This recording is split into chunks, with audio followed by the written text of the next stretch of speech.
Get Organized Challenge number 3. We're going to talk today about embellishment overload, right? So easy to accumulate tons of embellishments, and managing them can be really difficult, but it's so important because these are all the fun things. These are really truly the goodies of our hobbies, whether we're making cards or scrapbook pages or mixed media projects. So we're going to talk today about how to get those things organized with Get Organized Challenge number 3. Start sorting a container at a time, and that's a really important piece of today's challenge. For those of you who are new, welcome to our live stream event. There's a chat box going on the side of your screen. Feel free to jump in and ask questions. If you do ask a question, if you can start the question with the word question in all capital letters, then that kind of alerts Karen downstairs that there's something that she needs to pay attention to, although some of the gals that are on board with us who've listened in before might be able to answer for you as well. Well, welcome, and if you haven't already posted up where you're from, it's always interesting to see where people are visiting us from. And if you're somewhere outside of North America, I guess, where you might be in some crazy time zone, we love to hear about that too. So if you're listening from Japan or Guam or somewhere where you're stayed up really late or got up really early, that's kind of fun. So tell us what time it is where you are. All right, let's start with this week's winner. Well, before I announce the winner, let's talk about how you win for those of you who are new. We just have this really easy program, and it's called Progress Post. And you can either do it using our Facebook group, our Get Organized Challenge Facebook group, or you can send an email directly to us at customerservice@thescraprack.com. And a progress post is just a way of you telling everybody how much progress you've made this week. You don't have to complete the entire challenge to be entered to win. You just have to tell us that you're making progress and what you did to further yourself on the course of organization this week. So be sure you get those progress posts up. We don't even do the drawing until early Tuesday morning. So even if you wait till the last minute, you can post your progress and it'll get thrown into the mix. But this week's winner with a super simple post is Sherry McCool-Serbo from Barryton, Kansas, and she says, progress report, challenge number 2 completed, exclamation point. I have embraced the rainbow. Yay! We love to hear that, embracing of the rainbow. Those of you who are new, you don't know what that means, but you're going to hear a little bit more about it later, but we want you to embrace the rainbow. I have some comments here, a little reminder to myself from one of our participants, Gail Colvin. And she says that to talk a little bit about the difference between themes versus calendar and the sorting process of how to use templates. So I'm going to go into the template process a lot today. So themes versus calendar, as we go through sorting, themes A to Z are all the different things that you craft about organized alphabetically. Baby, beach, birthday, camping, sports. They could happen at any time during the year, right? So those are themes A to Z. And then the calendar year, which is section 3 in the 4-section system, is winter, spring, summer, fall, or spring, summer, fall, winter, however you want to put it. But the months of the year, generally January to December. And so within the months of the year, you have things like fall, Halloween, back to school, Thanksgiving. These all happen at the same time every year. And a lot of the products that you use, the colors, the oranges and the browns and the greens in this case, the pumpkins, the leaves, the trees, the cornucopia, all of those kinds of items might be included with the back to school kit or a Thanksgiving kit or a Halloween or fall harvest kit. So we want to keep the things together we use together. So that's why we keep a calendar year section different from themes A to Z. You could take your fall section and put it under F for fall and Halloween and put it under H for Halloween and S for school and T for Thanksgiving. But when you actually sat down to work on a project that was a fall-based project, you'd have to remember to go to 4 different sections. And so our goal is, much like the silverware drawer, which we talked about earlier, keep things together you use together, and that's why that calendar year is so important. So that's the first comment on Gail's email. But the second comment was that she's watched the challenge a couple of times and she thinks that it would be more helpful if you could actually see the process. And so when I first got this from her at the last show, we started doing that. So you're going to see me go through a little bit, kind of a mini sort today as well. So thank you, Gail, for sending in your suggestions. Then I have a long post from Sarah Burns about purging, but I just wanted to touch on purging is really hard. I was just talking to Sue before we actually turned the camera or turned the microphone on about purging, and she was like, I need to purge scraps. And it's so hard. So if you're struggling with purging, you're not alone. That's the common feeling. But once you get going on it, it gets easier and easier. So Sarah says, she decided to purge things if she couldn't make a quick decision. Obviously, if she didn't look at something and go, I love this, I know I'm going to use it, she would put it in the right area. But if she didn't have that reaction, if she was like, oh, I can't even decide about this, then that was sort of her divining rod. If I can't make a decision, I must not love it. I'm going to go ahead and lose it. Sarah also is the gal that I talked about earlier, and I couldn't remember her name in one of the earlier challenges, about grouping things together, like all the things she had left over from a cruise. She put in a big Ziploc bag, labeled it cruise, and when she was at an event or knew of somebody who was working on that theme cruise, she would have that little goodie bag to pass on to the next person. So thank you, Sarah, for sharing those ideas with us as well. All right. Let's get into it. Challenge goal this week is to understand why it's so important to combine your embellishments for easy access, how you're going to get more use out of them by combining them that way, and then to begin that process of sorting, storing, and organizing. Now, for those of you who maybe missed the earlier challenge, I used the silverware drawer as an example, right? When you look at your silverware drawer, everything that you need to set the table is there. It's easy to take everything you need. Oh, it sounds like we might be having a minute of technical difficulty. So, did you lose us? Ended. Oh, I'm still talking on my thing. Some people said Yeah. they had a... How's it going out there, everybody? We're getting some sort of mixed reviews about whether we're live or not live. So on my screen, I'm still live. It said broadcast ended, and some people are saying they have a black screen. Oh, no, now the stream, I think it's back for most people. Okay. So,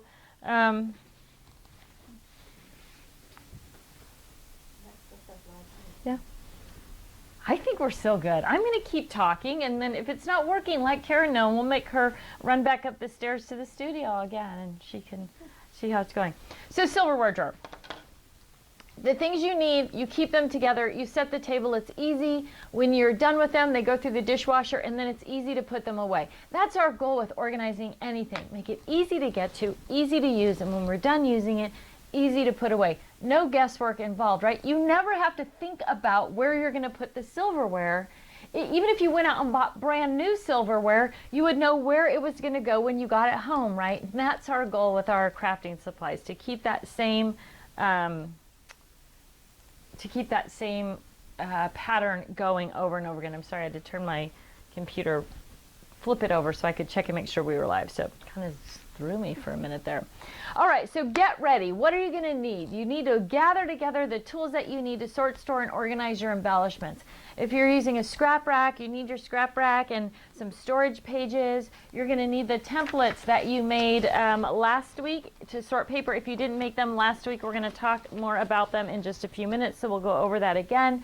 You are going to need your purge box, right?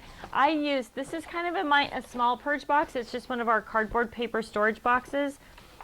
When you're going through the big sort process, you probably need a bigger purge box than this. This is just the one I keep down below my desk, so as I come across things when I'm crafting, I can just toss them in there that I'm not going to use. So you might be using Ziploc bags or boxes or whatever tool you're going to use. You're going to have those things together. You're going to create that organized only space, and I have like a little corner space going over here that has nothing in it. And then of course the purge box, which I already mentioned. Oh, Karen sent me a note. Mention that themes can be difficult if they are flourish and bling. So one of the things that people kind of get hung up on are things like this, flourish and bling. Bling is a color, it's not a theme, right? Flourish is a color, it's not a theme.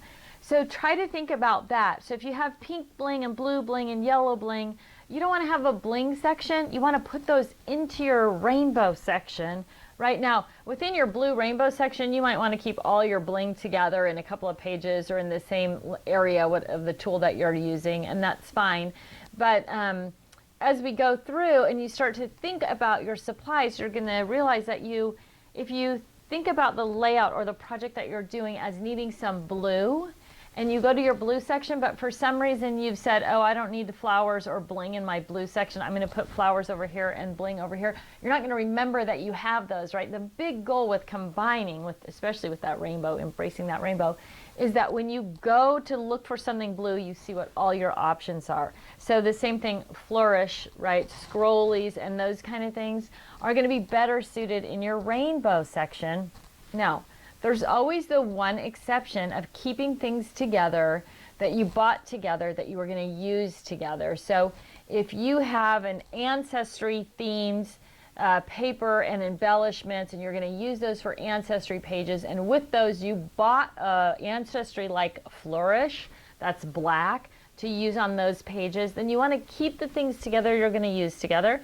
Once you do those ancestry pages, if you have that black flourish left over but didn't get used up or used at all, at that point you can move it into the black. So the one thing you want to keep in mind is always keeping things together that you're going to use together, that you have planned to use together. And some of you are thinking, maybe haven't heard my lecture on shopping with intention, but as you go out into the marketplace and buy new supplies, hopefully your patterns of thinking will change, so that as you're buying things, you're buying them with the intention. What am I going to do with this? Where am I going to use it? How am I going to store it? And then it's going to be so much easier to put things away when you get home, just by pausing to ask yourself that question. All right.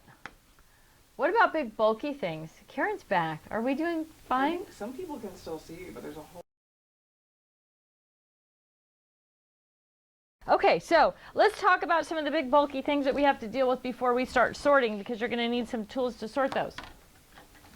These little jars, I actually got 3 of them when I got this as a little gift, right? And I kept them because they're a perfect illustration. These were full of brown and gold metallic-y copper things, and they're super cute, right? They look so cute on your shelf or, you know, in your drawer or whatever, but you can't really see what's in there. You have no idea how many of those things you've got, and they take up a ton of space.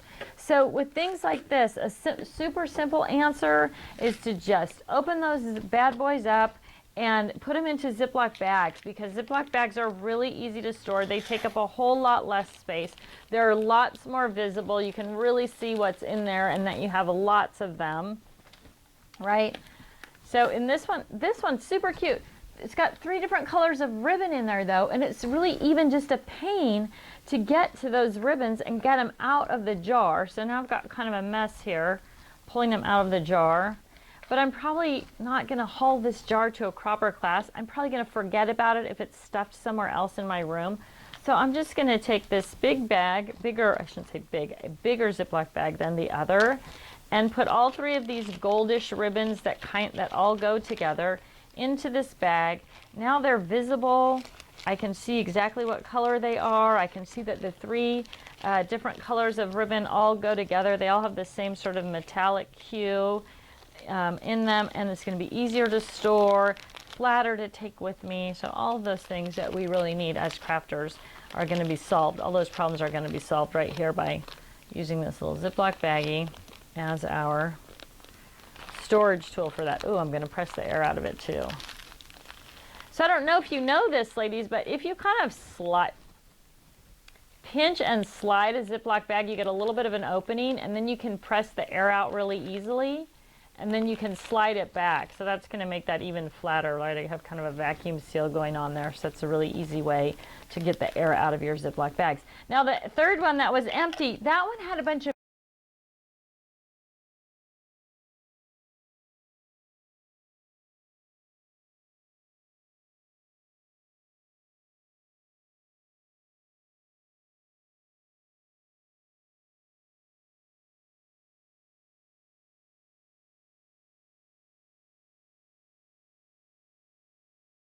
If you're a ribbon junkie, I do not want you to recreate dozens and dozens or hundreds of rolls of ribbon or wrap them around cards or take them all apart. what I want you to do is create a ribbon storage system that follows the 4-section system. It's probably only going to be 3 because there's not going to be any alphanumeric, but keep all of your themed ribbons together, A to Z, all of your calendar year ribbons together, you know, January to December, and all of your rainbow ribbons together. And that way you can actually go, if you're going to work on a project, you can go and get the ribbon box that's going to match what you're working on. If you're working on sports, you're going to grab that ribbon themed box, A to Z or whatever, or maybe you have an entire box of sports ribbon. Don't know if it's possible. But if you're not a ribbon junkie and you just have a few ribbons for each category, then I would suggest that if you can't fit the ribbon into your storage, right, if it's too wide, like this football ribbon is an inch wide, so it's hard to put an inch thick thing into my scrap rack. So I just took the ribbon off the roll, wrapped it around this chipboard card. Now I bought this baseball ribbon. I'm going to take this off the roll, wrap it around the chipboard card, and then I'm going to be able to put this right into the pocket in the sports section. I'll be able to see all my sports ribbons together, right? So when you're thinking about things, bulky things, maybe ribbons or weird things like this, try to think, how can I manipulate that to work it into my 4-section system? Because ultimately the goal is that when you go to work on a sports page, you're going to see all the options that you've got just by going to that section in your scrap rack or that box or bin or tote or whatever. So for things like ribbon, if you're a junkie, make your storage, put your storage containers in order, 4-section system. If you're not a junkie, then figure out how to integrate them right in with the rest of your supplies. Okay, so let's talk about sorting templates today. Our sorting templates are the 12 by 18 templates. We talked briefly about them last week, right? So we've got a 6-inch wide section here where we can write the guide here. So this is going to be the section 1, alphabets and numbers. And that's going to leave me 12 by 12 space for stacking things up. So as you go through the sorting process, you're just going to simply take your sorting templates. And I have so much stuff here today, it's kind of crazy, but let me clear a little room here. I'm just going to do a small demonstration. Oh, I'll throw those in there for the moment. And then I'll ignore them while we're sorting them. But I'm going to spread out my sorting templates. Now, if I was doing this at home, I would probably do it all along the kitchen counter or maybe across the dining room table and through the kitchen counter, wherever I needed to go.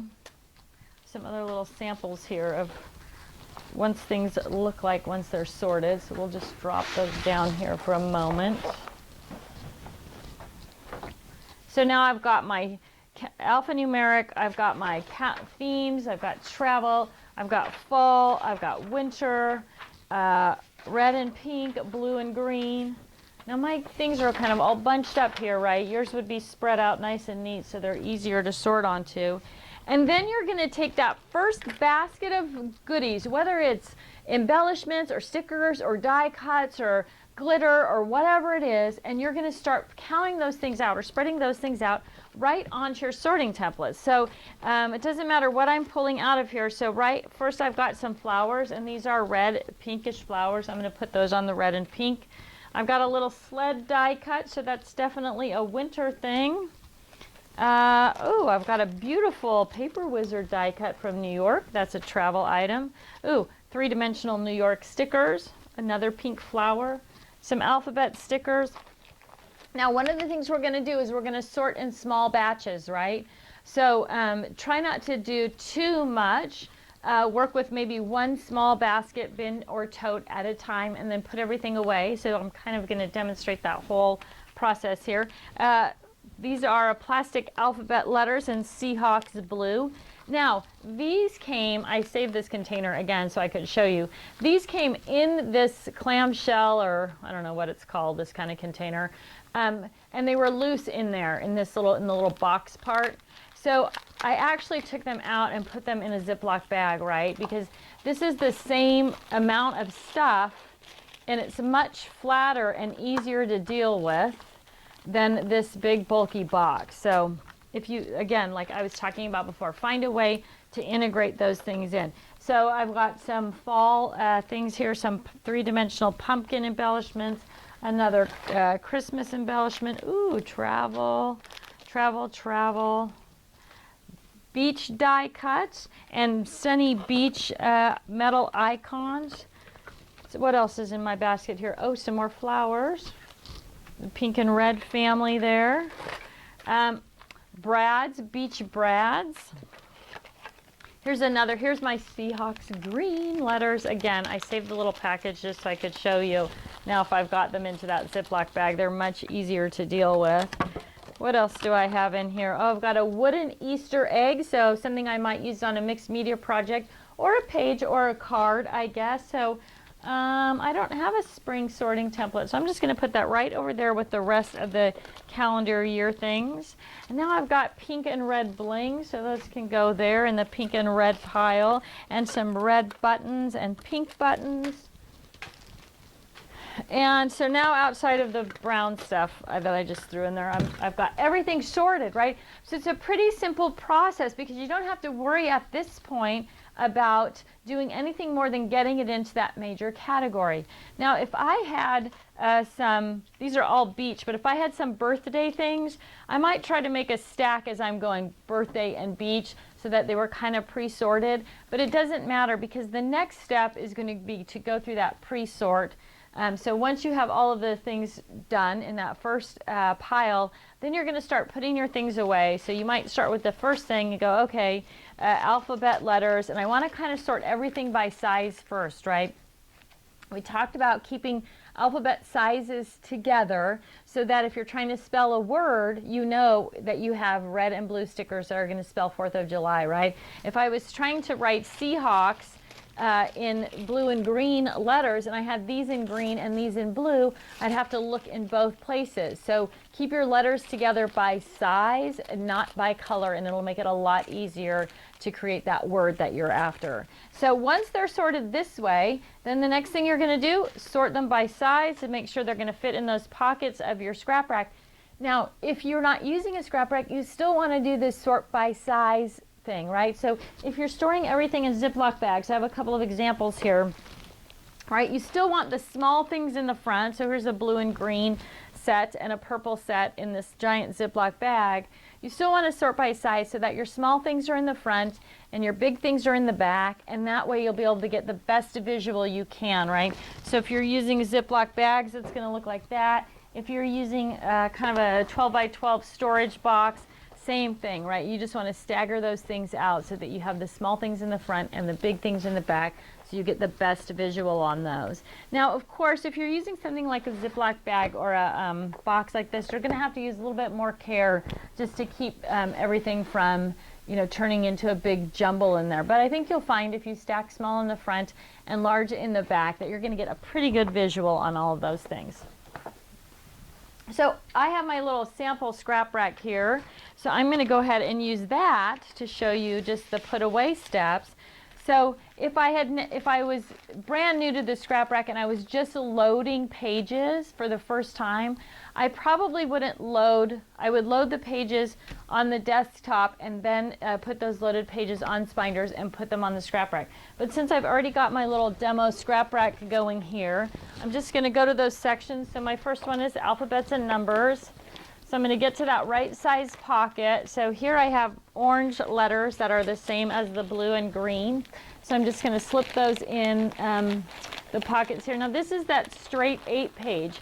And the nice thing about this page is because the pocket is deep, even if you have something really big and bulky like these plastic letters, the depth of the pocket is going to hold those in so they don't come popping out for you. So now you can see I've got all 3 of those letters together by size. So if I want to spell something out with all those colors, I know exactly what I've got. And then I've got a letter sticker, which obviously fits in right here with this group. And again, you can see all the different sizes or fonts are together by size. So if I'm trying to spell a word, I'll know exactly what I've got in that size or that shape of letter. Okay, so right behind alphanumeric, we're going to get into themes and sentiments. And so I've got my beach themes here. So again, I'm just going to go to that beach section and load those up. So I know these are going to fit in this nice pocket here. For those of you who are unfamiliar with the scrap rack, there's a little flap on each pocket. You might have noticed me pulling it over there, and that is what really helps keep your products in. It keeps them from slipping out the top. And each of the pockets has that. And onto T, oh, I took out my sports card with my, where did I put that? So now I've just got my 6x12 card that I took out to kind of demonstrate that. And I know that's just going to fit right into this pocket right here. And then, so I'm done with B, and I'm on to T for travel. So these travel things, this is one of the questions I get a lot about bulky things. These are like a really bulky travel brad, as are these. This one is a little bit bigger, but if you just put your brads in a small Ziploc bag, that Ziploc bag is going to add a layer of protection and keep the pokey parts of the brads from poking anything else. And then you're also going to get another layer of protection just by slipping that into the pocket of your scrap rack page. So that's going to be easy. Now when you're loading your scrap rack pages, just a few tips. Heavier, bulkier items should go toward the inside. Top to bottom, closest to the binder, lighter weight products to the outside. If you are struggling with some page sag, there's probably a couple of things. The first thing is you need to check and make sure your scrap rack is not set up on its back. So it's very common that if you set up your scrap rack, it's resting on its back instead of down on its 4 rubber feet. So if you look at it from the back and you see 4 rubber feet that are kind of up in the air, then you know you've got it on its back. So just flip it over and you'll be so happy. But the other thing is that you need to have your dividers in. Your dividers are protecting your edges and corners, but also acting like the covers of a book. So that makes it really, gives you some page stability as well. And then finally, placement of your spinders is really important. So if you group your spinders close together, then all the spinders act like the back of a book. So if you think about a big thick book like a dictionary or something, if you ripped a big section out, so there was nothing in that middle, the whole back of the book becomes kind of wonky, right? So your spinders work that same way. If they're close together and the pages are close together, it's going to work like a book. If you have a lot of gap between them or some gap between them, it's going to be kind of wonky. So you just need to move your spinders around a little bit. Maybe put them really close together if you don't have a lot of things. If you have all 7 spinders on, but not a lot of stuff on all 7 spinders. Or the other option then is to put a big gap between. So I'm only using a few spinders on this base. So I've left a big gap between, and then I'm getting that nice flat flip on the pages. Okay, so we're on to calendar year to put those things away. So here's my little wooden Easter egg, tag, ornament, mixed media, whatever I'm going to use that for. Oh, I never finished up on travel, but I can just go right back to travel and grab those New York things. So I've got the 3-dimensional embellishment, 3-dimensional stickers, and that 3-dimensional from Paper Wizard. And I'm just going to slip those right into the pocket there. Now I'm done with my travel and I'm on to fall. So I've got these, and these are a puffy embellishment as well, but they're going to just fit right in there. Let's see. Let's pop them right in here. That. So now fall and back to school are done, and I've got a couple of things for winter. But you can just see how simple it is to just put things away into that category. So whatever type of storage tool you're using, once you've got it sorted and your categories are basically set up, then it's going to be easy to sort just a small amount, which is what I'm going to encourage you to do in this week's challenge. Put everything away and then start sorting that next small amount. So last but not least, I've got my reds and pinks here, my rainbow section. I'm going to go to reds and pinks, and I've got these 2 bags full of kind of bulky bling. I'm going to stuff those 2 bags in this top pocket here. This looks like our Sweet 16 page, so I've got that. So you can really bulk up your pockets, whatever you're comfortable with a couple of little bags of brads or eyelets or glitter or whatever you've got. Even your flowers, so slide my flowers in here. Now I can really see what I've got, especially if you're somebody who likes to layer up the flowers. By putting them into the pockets, you can see the different sizes, and that's really kind of inspiring and motivating when you want to actually layer up a flower, because you can see all the different things, and it's really easy to pull things out, right? So I might say, oh, I'm going to use this daisy, and then think, oh, wouldn't that little guy be cute in the middle right there, and I can just layer it up.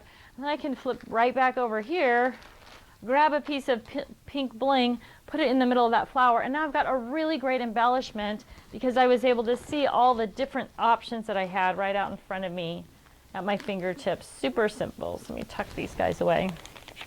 And here's the other thing. Let's say you decide not to use that embellishment. Once you've embraced the rainbow, once you have things together by color, once everything's at your fingertips, if you decide not to use that embellishment, it's so easy to put away, right? One of the things that happens when we finish a project is that there's this big pile of stuff at the end of our desk or the edge of our desk because just taking the time to put everything away is cumbersome and overwhelming. It's hard to think, where does that belong?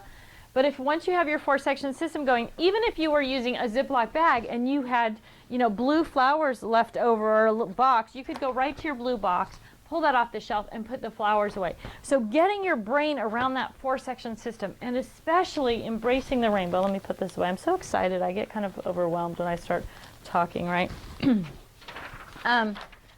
It just makes it so simple every step of the way. Buying something new, putting away things that you took out that you didn't use, cleaning up after your project, or if you just have a few minutes to create a project. So if you were going to do something, right, make a birthday card, and you knew, oh, I'm going to just use a red card blank. My girlfriend's favorite color is red. I'm going to just use that red card blank. You could go to red and then just go flip to your birthday section and see all the different options that you had for birthday. And in just a few minutes, I don't have any good red options for birthday, so hopefully, but in just a few minutes, you could build up a nice layered card with a bunch of different things, maybe add a stamp or add some bling by color.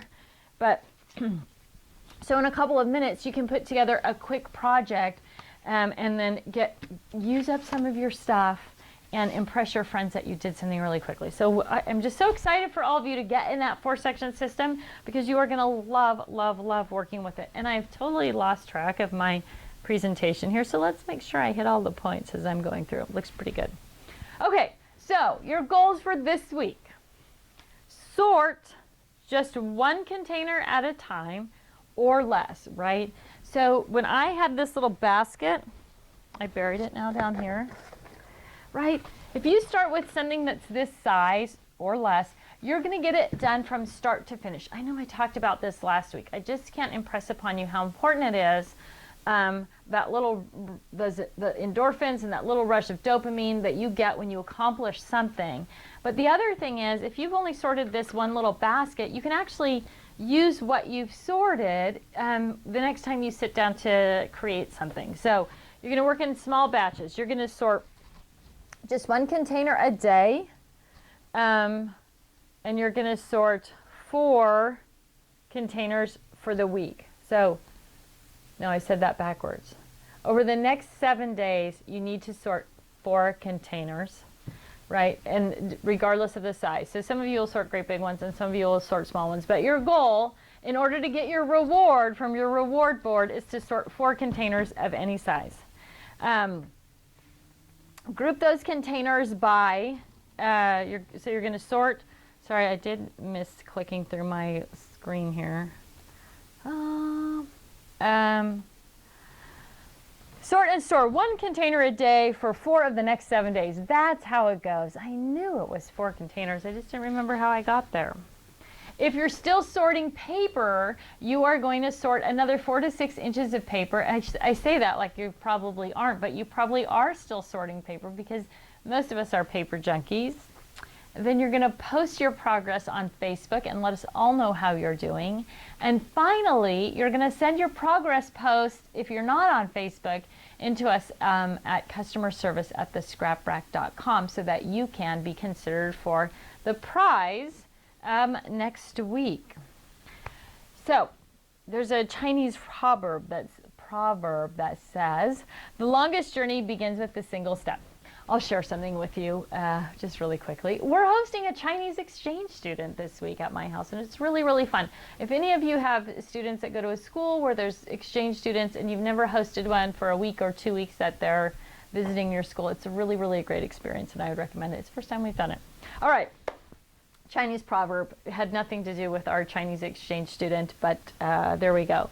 So the longest journey begins with a single step, and you all are now on step 3. One of the things that happens with organization is the process of it gets overwhelming, right? Don't let yourself get overwhelmed. Move steadily through the process and rejoice in the things that you have gotten done. Post your progress. Feel good about the fact that you're moving forward, and don't worry about how much there is left to do. Just think about what you've already gotten done, and it will keep you moving forward. So accomplish those small goals and get your reward, and it'll be great. Okay, next week is challenge number 4, a plethora of pictures. Ooh, we all have them, right? And if you're a scrapbooker, that means everybody in your family either gives you pictures, sends you pictures, puts pictures in your Dropbox, hoping that you will be the family historian. So there's lots of pictures out there. So prepare yourself next week for a plethora of pictures. But in the meantime, I want you to sort, store, and organize 4 containers of any type of embellishment. Paper, sticker, die cut, not paper, sticker, die cut, brads. Oh, I'm going to backtrack a minute. Let's talk a little bit about what we call backstock, right? So sometimes we buy things. Here's a little example. We buy things in big quantities. Hopefully you're going to kind of back off of that once you start realizing how much stuff you already have, that you don't need to buy large quantities, even if it's a great deal. But if you buy in large quantities, you need some way to store those. So I use what I call a backstock system. And generally when you're buying in large quantities, it's rainbow stuff that you're buying, right? So you do not need an entire roll of sparkly turquoise mesh when you're crafting, right? You just need a couple of feet of it, depending on the kind of crafter. If you're a scrapbooker, 2 feet of it off the roll, fold it up, and put in your blue section is going to be fine. And then take the rest of whatever it is. So I have this huge long roll of blue burlap. I put a couple of feet of it in my scrap rack. I put the rest in my backstock box. I have this giant jar of blue glitter. Well, this is enough blue glitter to glitter all of the members of the Seahawks starting lineup, right? You don't need that. You're not going to use that whole thing. So I just poured a Ziploc baggie of it full of blue glitter, and I put it in my scrap rack. So now when I'm working and I'm flipping through and I see that, then I see, oh, there's blue glitter. I can use that. It's ready to go. It's easy to dump out of that Ziploc bag. When the little baggie's empty, I'm going to be able to come to my backstock area and refill the bag and put it back in the blue section of my scrap rack, or the blue box or bag or whatever I'm using. So don't think that you need to have the entire quantity of whatever you've got with you. Have what's reasonable to use with you, and then use a backstock area. The other nice thing about backstock is if I run out of blue glitter and I pull out my backstock, when I flip to blue, I could also check to see, did I use up this blue mesh? Did I use up that blue burlap? Or maybe I have a giant bag of blue bling or whatever it is. I can check all the things that are blue at one time, refill everything that's blue at the same time, and then put the backstock box away. But I'm kind of controlling what's out in front of me, and I'm not digging through huge piles of things like blue mesh to find just a foot of it or whatever I need. So, all right, group. You have your assignment for the week. I'm excited to see your progress post. So thanks for joining. I'm so sorry for the technical difficulties this morning. We'll try to get those resolved so we don't have the same trouble next week. So thanks so much for joining me. I look forward to talking with you again next Tuesday.